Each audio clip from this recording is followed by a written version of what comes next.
This episode of Nocturne is brought to you with the support of Il Morso. Il Morso makes bite-sized organic coffee bars. It's coffee you can eat. They're loaded with flavor and the caffeine of a single espresso. I had an Americano bite the other day instead of a cup of coffee, and it was the perfect afternoon pick-me-up. For you night owls who rely on caffeine, try eating your coffee instead of drinking it. Go to ilmorso.com, that's ILMORSO.com, and enter the promo code NOCTURNE for $10 off a month's supply. You can also find a link at our website.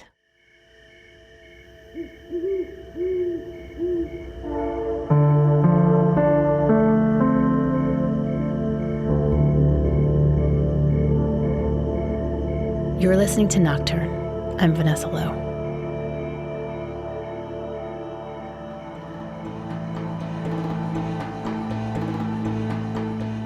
The death and destruction beat.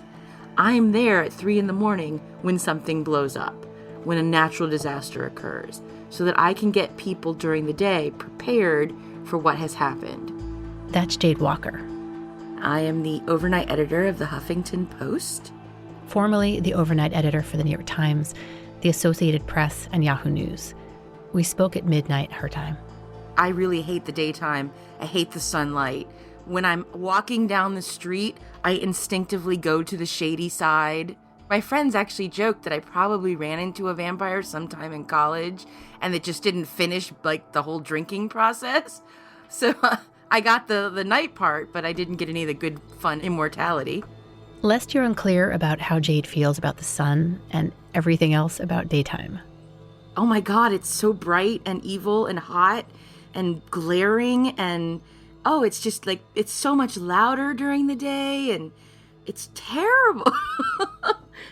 Like, I actually dread summertime's coming for so many reasons, but like just the fact that the sun is going to be so oppressive.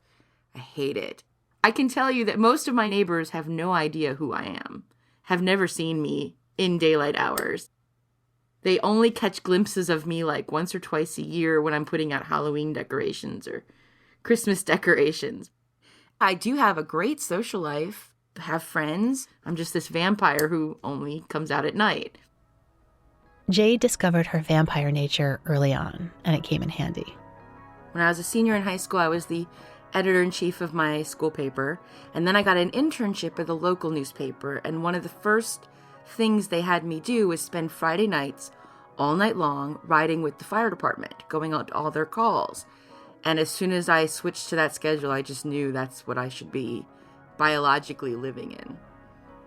Some people spend years fighting their body's natural rhythms, forcing themselves to fit into society's daytime routines. Luckily for Jade, her ride-alongs with the fire department exposed a career path she might never have discovered. Well, it's definitely been my calling. I've been doing it for 25 years now. I started out in print newspapers, and then I switched to the online media in about 1997, did a bunch of freelancing, and then in the 2000s, I worked as the overnight editor for the New York Times, the Associated Press, Yahoo News, and now the Huffington Post. I work from 9 at night till 7 in the morning, Sunday through Thursday. So I run the whole website. At about midnight, everybody else goes home, and they transfer the website to me. And then it's my job to make sure that all breaking news is covered through either writing the stories, using wire services, or having writers around the world pen the stories, and then I edit them and post them online. And then, of course, socialing those stories and getting them out on the various social media networks. If anything is happening overnight, that's generally when I'm covering it and things that are catching my eye, and I have to try and provide that information for readers for the morning. And as well for our, overnight, I get a lot of international readers. You have to be prepared for everything because you're literally alone. So, whereas one person might cover just features, or someone might just be on the photo desk, or you're just a social media person, I have to do all of those jobs and try to do them as well as I can at the same time. The job of night editor is not a job for the masses. Right now, I am the only overnight editor at the Huffington Post. There is nobody but me, and then I have some writers throughout the world that I work with. When I worked at the Times, there were 2 overnight editors. We would each work 4-day weeks and cross over on one day. But over time, I found that I was there for 4 years, and during those 4 years, I went through 3 other overnight editors because they mostly didn't last for more than 6 months to a year, whereas I always lasted. Working nights does not mean stopping at midnight, but starting at midnight. So one of the things I would try to tell my bosses when you get another editor is hire a vampire. Hire someone who actually likes being up at night and can handle the news that happens at that time. This was something that I'd never considered. The news at night has its own distinctive flavor, and it's not for the faint of heart. What I often do to describe my job is that it's the death and destruction beat. During the day, you're dealing with the elections and you're dealing with, regular daytime news. At night, most of the things that happen are plane crashes, earthquakes, war, bombings, terrorist attacks. So it's the darker side of things that are happening. But America's sleeping, so they don't know it's happening. And so I need to make sure that I take all that news and put it online so that when they wake up in the morning and they grab their phone or hop online, they have it all ready for them so that they know what's been happening in the world while they were sleeping. In this hyper-connected world, we all expect to know what major things happened while we were asleep. Jade spends her nights deciding which news stories we need to wake up to. The execution of Saddam Hussein was a big one. Catching bin Laden was a big one. Unfortunately, in the past few years, I've dealt with a lot of shootings, mass shootings. Prior to that, in the early aughts, I dealt with a lot of Mideast bombings. There were times where you couldn't go to a bus stop or a cafe in Jerusalem without something blowing up. When just recently, when the attacks in Brussels were happening, again, it's 3 o'clock in the morning. It's been a really quiet night. I'm thinking this is, one of the rare moments where I can focus on other writing. And next thing you know, they're blowing up subway stations and airports. So then I push aside everything else and I refocus on that. And now the next thing I know is I'm just dealing with terrorism for the next few hours.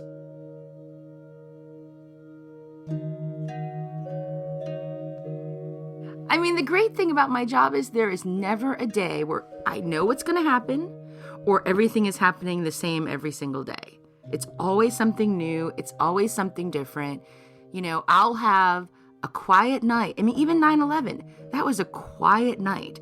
I had just come back from vacation. It was my first night back. It was very quiet. And just as I'm about to leave, one of the worst terrorist attacks have ever happened. I was at the New York Times website. I had just finished a 10-hour shift. I was about to get off of work at 9 a.m. and the first planes hit at like 8:45. So I saw the plane go into the towers on TV and immediately started writing the story and putting the information online, making phone calls, contacting staff, trying to get a hold of people, calling the mayor's office, calling the police department, getting that information online. Then our website went down from the massive amount of traffic. So I was trying to get the tech support to get it back online in any form.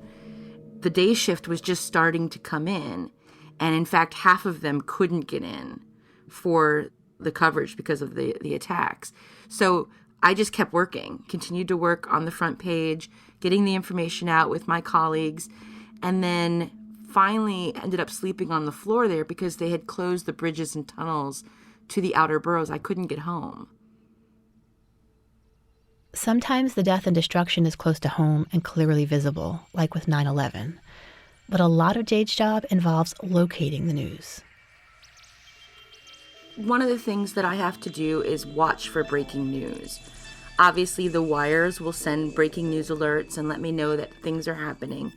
But social media provides that same service on a more ground level.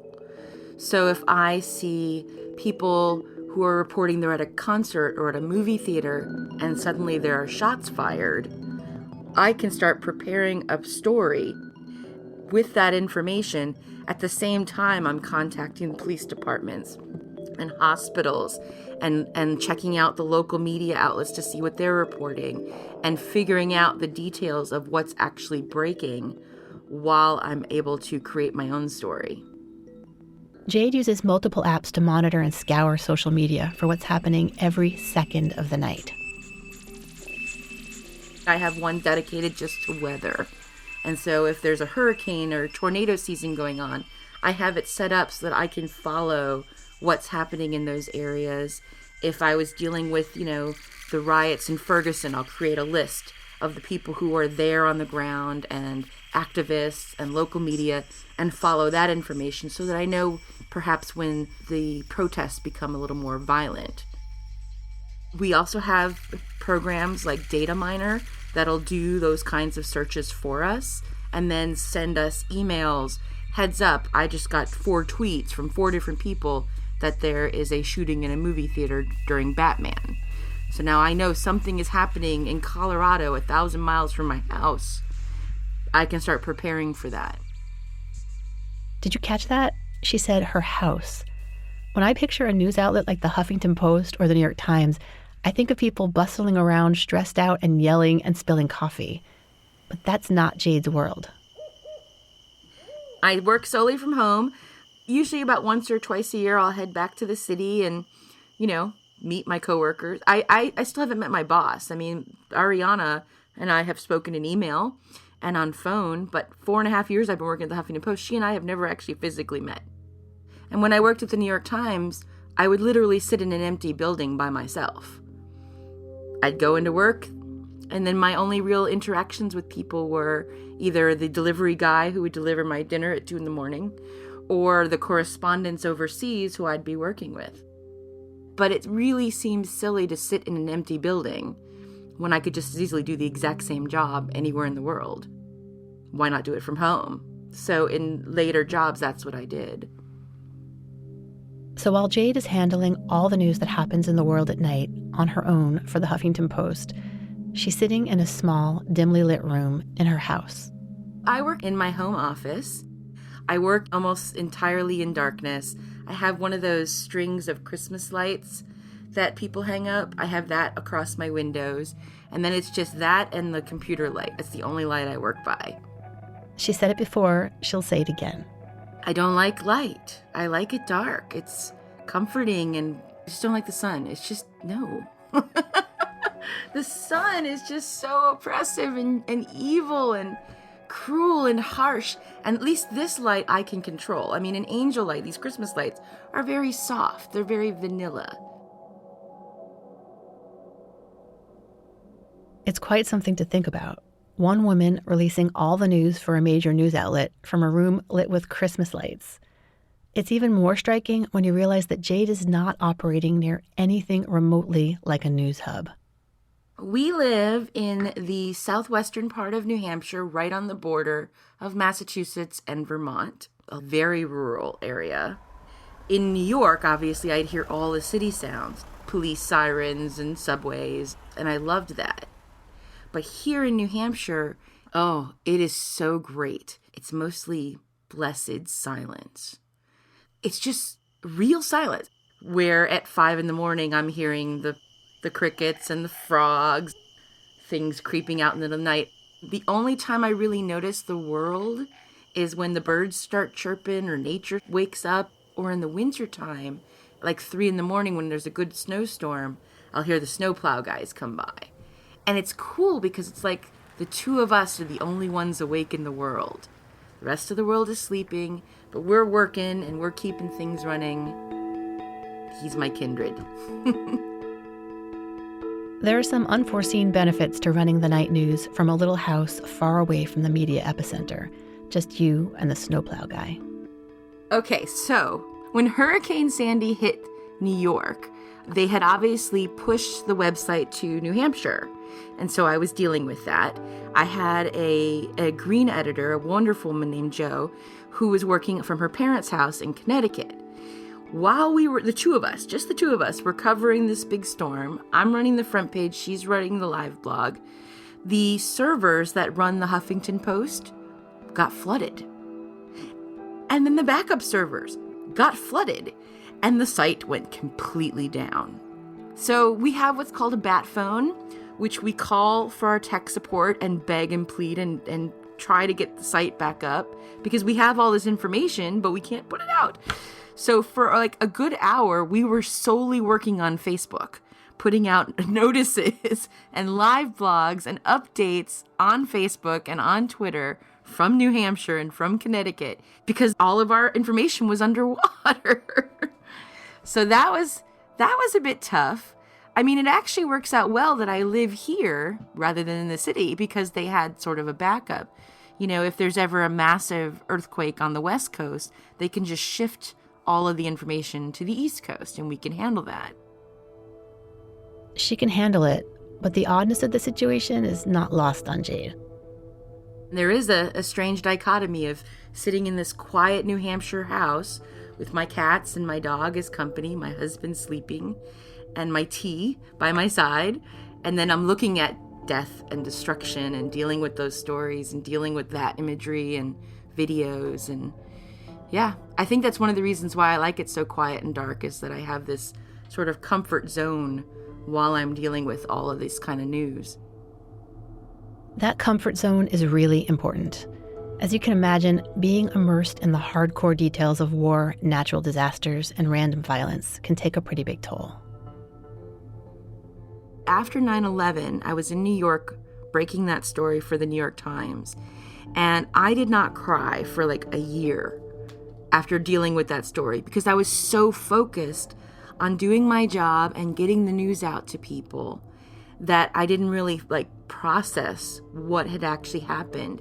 And then a year later, I got off of work and I went to one of the memorials for the fire departments. And one of the things they do is they ring a bell at the end of the memorial for the firefighters in that particular department who had died. And the next thing I know, I was just bawling.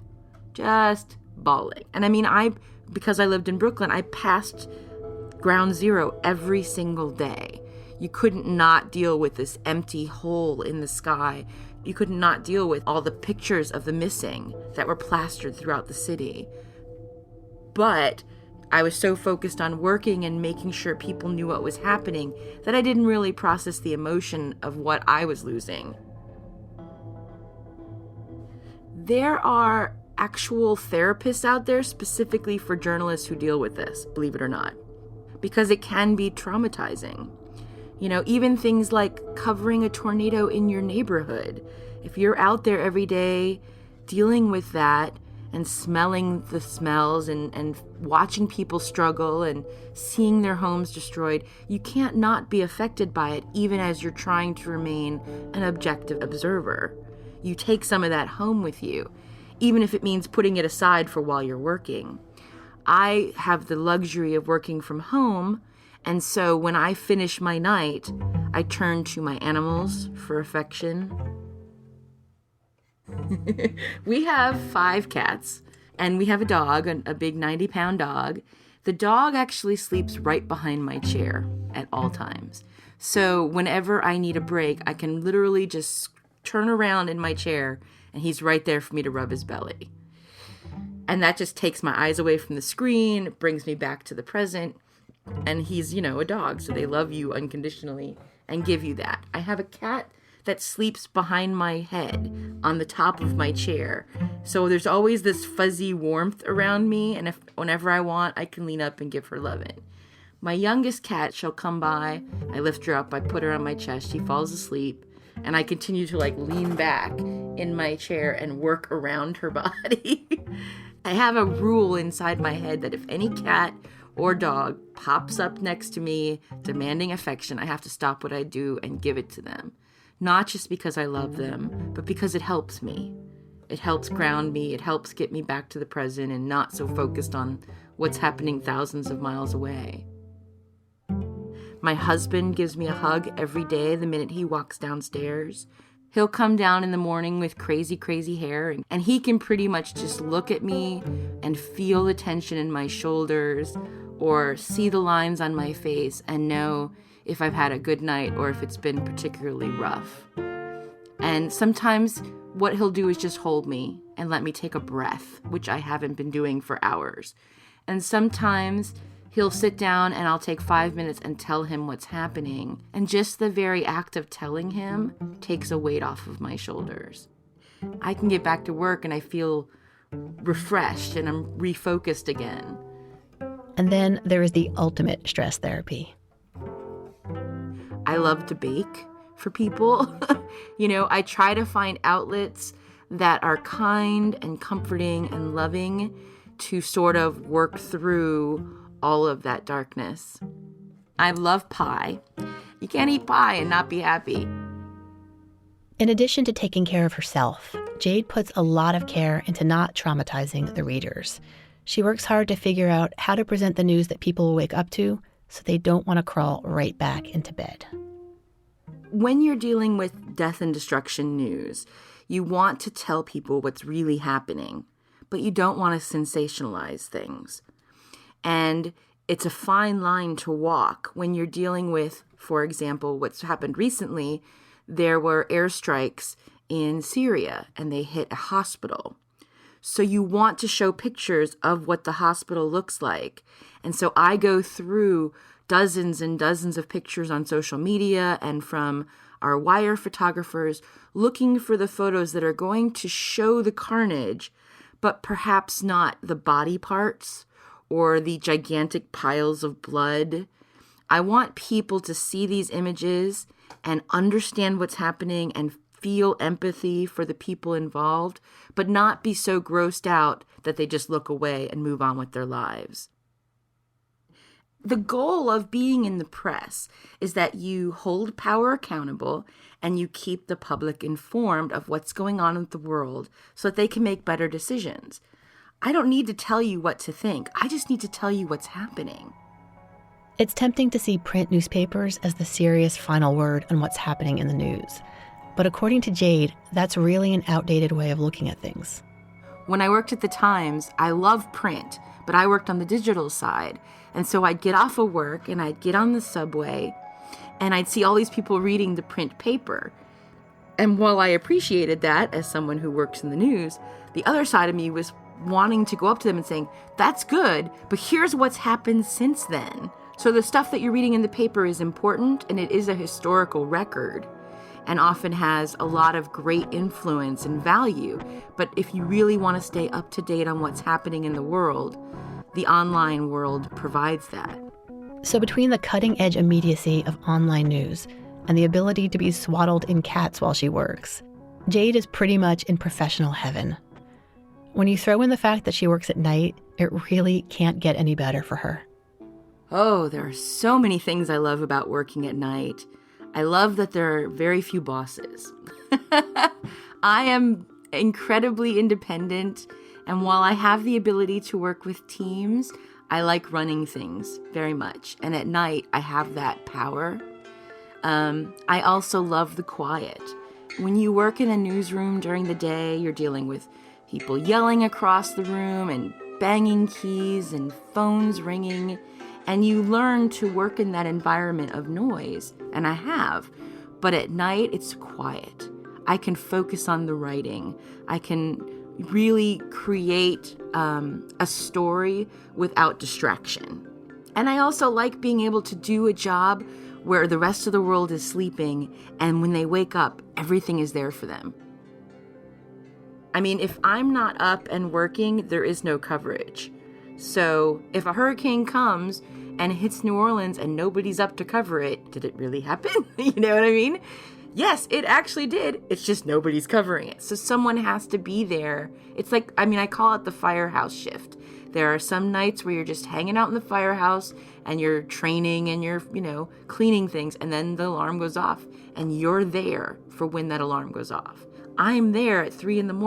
when something blows up, when a natural disaster occurs, so that I can get people during the day prepared for what has happened. I provide that service. She and a very small group of others like her. I actually run a newsletter, a mailing list for overnight editors. They're all over the world. There's about 20 of us throughout the world. I'm sure there are more, but these are the 20 that we have found. And we share jobs, and we talk about, new ways to fall asleep and block out the world when we have to. It's kind of a lifestyle that most people just don't get. Sometimes it can be kind of frustrating when the rest of the world lives one way and you just don't. You've got to do your own thing. And so when you actually run across someone who gets you and who lives the same way, it's a real treat. Jade is married to a man who does not live the same way she does. She refers to him as a day walker. They've made the schedule work at home by overlapping around dinner and breakfast times, but traveling is a rare opportunity to spend more time together.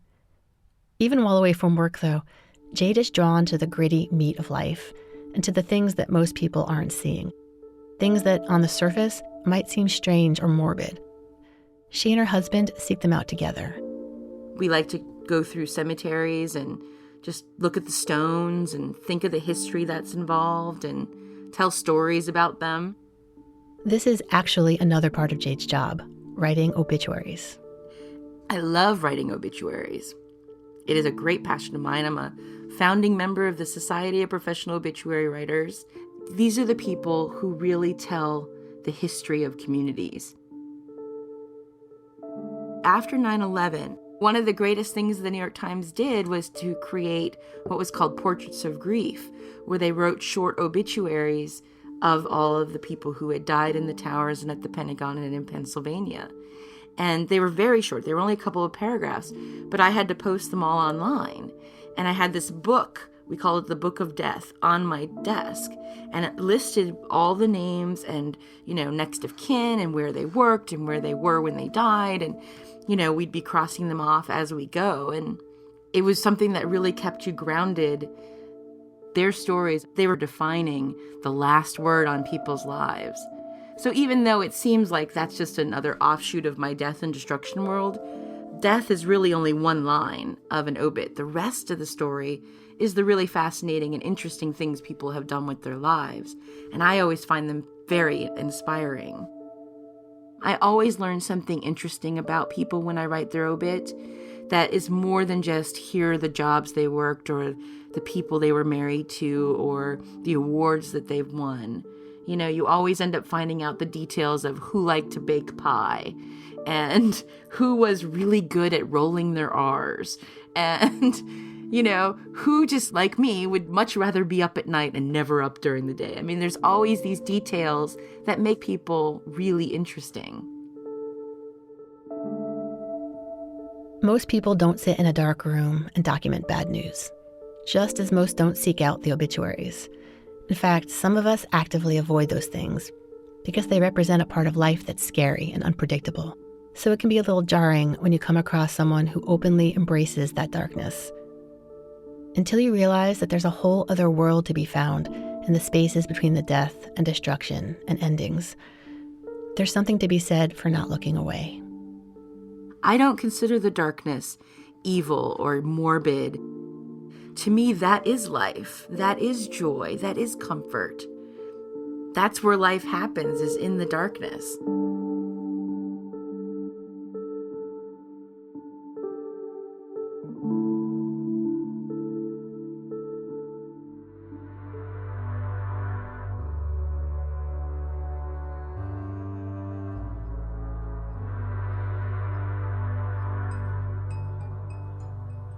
You've been listening to Nocturne.